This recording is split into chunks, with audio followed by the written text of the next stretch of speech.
Welcome to the Gaming Bench. Today I'm building an ancient game from India called Ashtapada.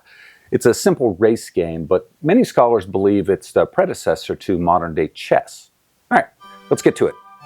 If you have a YouTube channel about the history of board games and how to build your own, you're gonna build a lot of board games. So I've been thinking about ways to keep it interesting, both for me as the guy building the board games and for you watching. So last board game I built was Halma, which was this giant, ridiculous board game. So this time for Ashtapada, I'm gonna go small. It's played on an 8x8 board, so that's your standard chess board or checkers board size.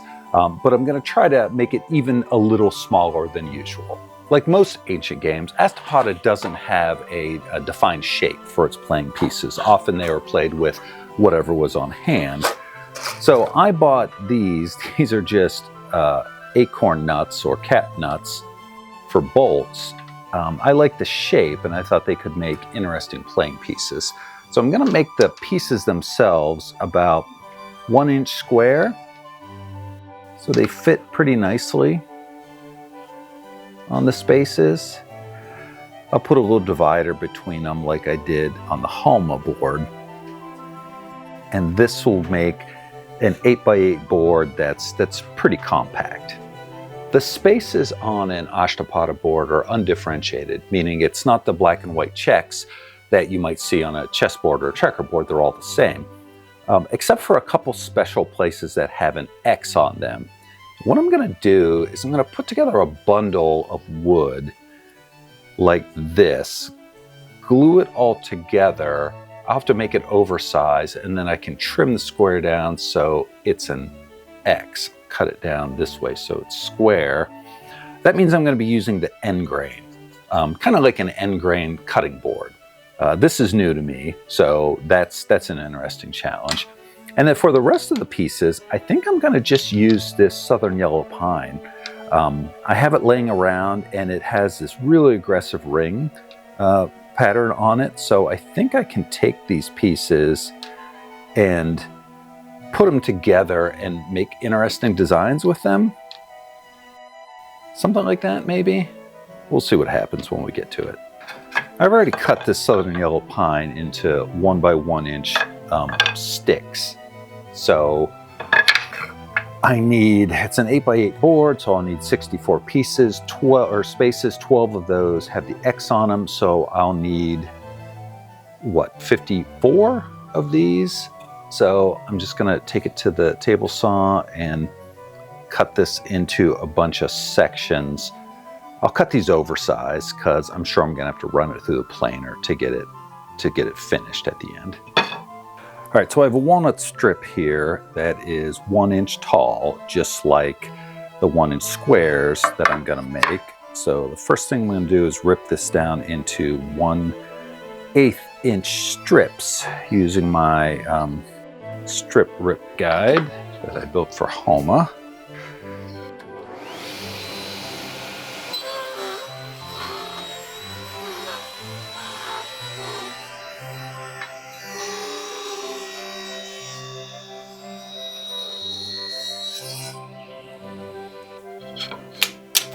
With these walnut strips ripped, I can take the 1 inch square southern yellow pine and glue it up together like this.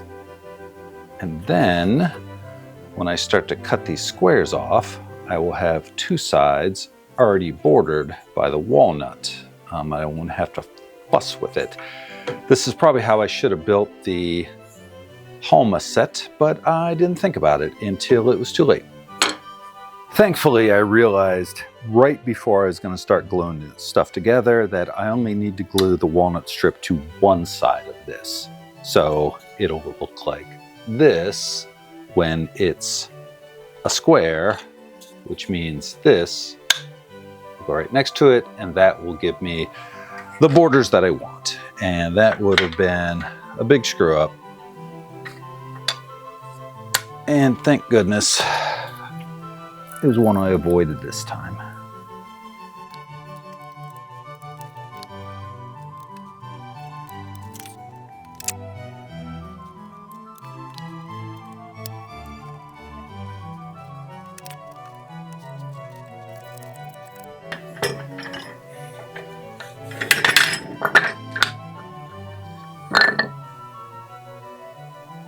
Looks good. Time to cut them up into squares.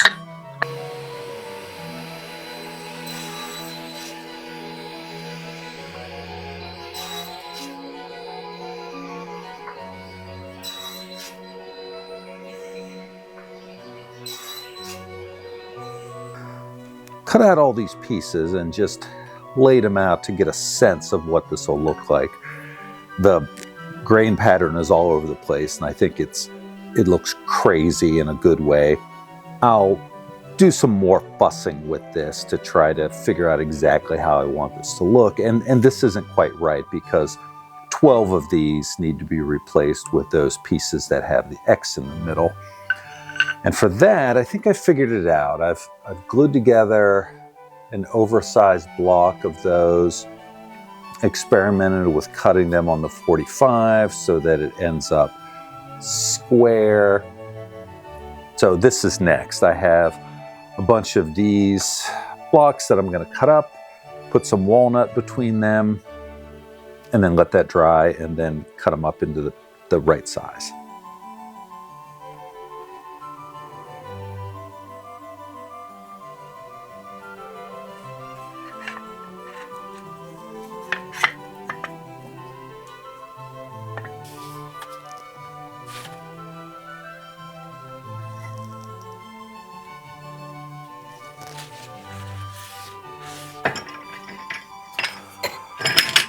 All right, so I have this piece and this piece that will eventually go together to form this piece, which will have the X in it, which I'll square off, or it's a cross now, I'll square it off to make it an X. I'll have to cut these separately, cut a 45 into each of these and then glue them together. Ideally, I could just glue this whole block together and then cut the corners off at 45 degrees, but I don't know of a way to do that safely on the table saw. So 2 pieces it is, glue it together, and we'll see how it works. After a fair bit of fussing on the table saw, now I have 2 triangular pieces that I can glue together, and then I'll still need to trim these down a little bit to their final size. But this seems to be working for the most part.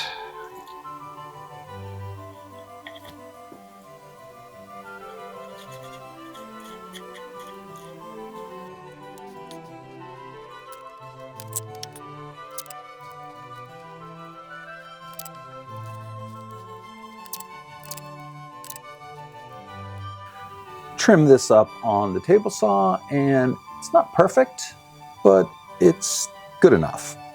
So now I'll cut this up into pieces, and then I can arrange them on the board, and then I need to spend some time fussing with this because the grain pattern is all over the place, and I want to see if I can make something crazy looking but still kind of coherent. Cut up all these X-shaped pieces and got a little hairy because it came right down to the end of my stalk, and this one is a little short because it was the last piece I cut, but I'm going to plane this whole thing down anyway, so it shouldn't matter. So I spent a bunch of time fussing with this layout, and I think I like this. It's kind of chaotic looking, but I think it'll work. So now all I need to do is line it up on this. I just made a L-shaped jig, and now I just need to glue it all together.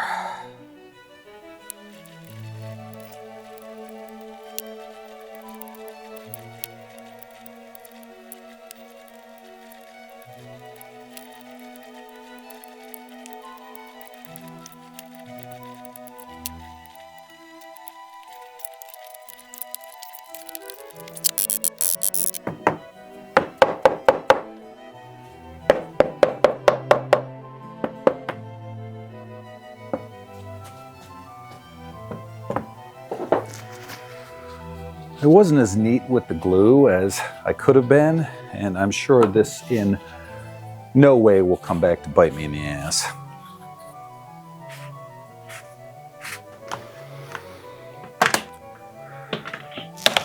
All right, I let this dry overnight.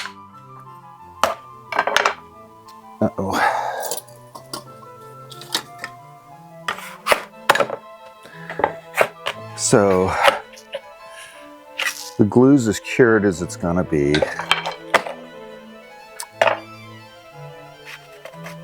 And I'm pretty nervous about this next step because my plan all along was to send this through the planer to clean it up because it's really rough and uneven right now. But everything I read says that sending end grain through the planer is a bad idea. That the blades can catch on the grain, and best case scenario, you get a bunch of tear out. Worst case scenario, it literally tears it apart in the planer and then shoots out wooden shrapnel at you. So that wouldn't be good. But I just can't see sanding this by hand. It would just take too long and the results would be uneven. So I'm gonna give it a go. So I attached the board to a sled, which in theory should give it support and keep anything really terrible from happening as it goes through the planer, but we will see.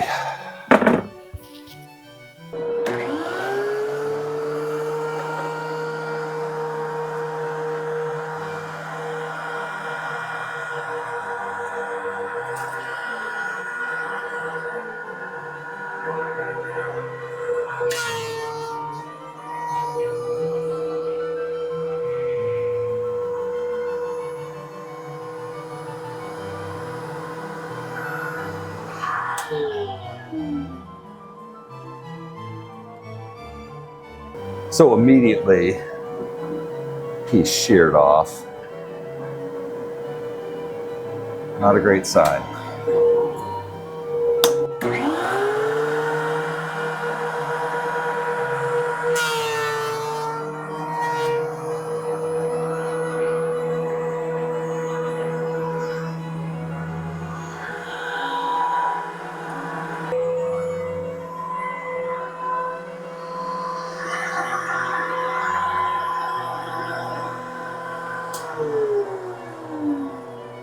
So, what have we learned? Well, first, that all the discussion about how sketchy it can be to run end grain through the planer was not exaggerated. This piece blew out on the first pass. This piece blew out on one of the last passes, and it really chewed up the very end of my board here. Now, I could have prevented this if I were to put a backer on this, and I would do that if I ever did this again.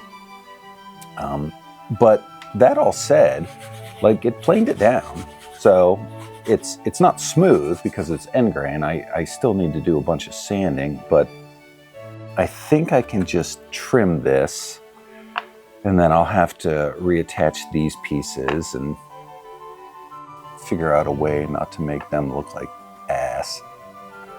But yeah, all in all, could have been a lot worse.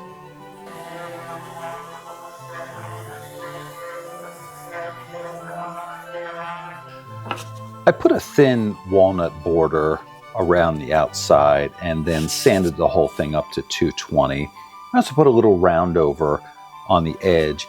Usually I like chamfers better, but for some reason this board seemed to suit a round over better. I just have to put some finish on this. Honestly, there's a lot of problems with this board. My precision on some of these cross pieces are especially bad, and there's some weird gaps where there was tear out from the planer. I think I'm gonna go back over this at some point and fill those holes with epoxy. That'll make it look a little bit better, but if I'm being honest, I'm rushing to get this done because we're leaving tonight for the long 4th of July weekend, and I wanna get a video up. I'm gonna call this done. I took it outside, put a couple coats of satin polyurethane on it, just spray coats, and the ring pattern is crazy, and it certainly helps distract from all the mistakes I made on this one. But, you know, the overall effect is pretty cool, and I learned a lot. So here's the board. As far as the pieces go, I have these black cat nuts that I just took some more and spray painted them. Couldn't really find any evidence of what the traditional colors for an Ashtapada board were, so I used the traditional colors for Parcheesi: black, red, green, and yellow. So it's a 4-player game, and it's a race game where you run around the sides. As far as dice, traditionally they use cowrie shells instead of like a 6-sided dice or knuckle bones. Pretty ingenious. So these little shells, you count the open side up, and that's how many moves you get. Now that would be a 2. So if this is the kind of content you enjoy, I hope you like and subscribe, and throw a comment down below of what ancient game you might like me to build and talk about next. I put out new videos every week, one on the rules, history, and strategy of an ancient game, and one that shows how I build my own.